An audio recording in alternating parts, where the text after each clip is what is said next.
candle element into the filter head. Please double check to ensure that the filter washer is present on its thread. Keep the filter handle straight and thread into the filter head. Rotate it until the washer is firmly squeezed in. Remove the aerator that comes with the faucet. Ensure the washer is present inside the diverter valve. Assemble it by simply threading it into the faucet. Now we come to the most important part of the HCP installation. Please ensure that the O-ring is firmly seated around the filter body. Fill water into the filter body.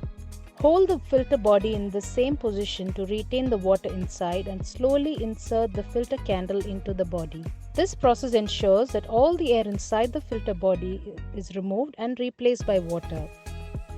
Thread the filter candle tightly. Now you may invert and place the filter on your countertop as it's ready for use. Turn the tap on and you will see that the water is coming from the faucet. Simply rotate the diverter switch to divert the water to the filter.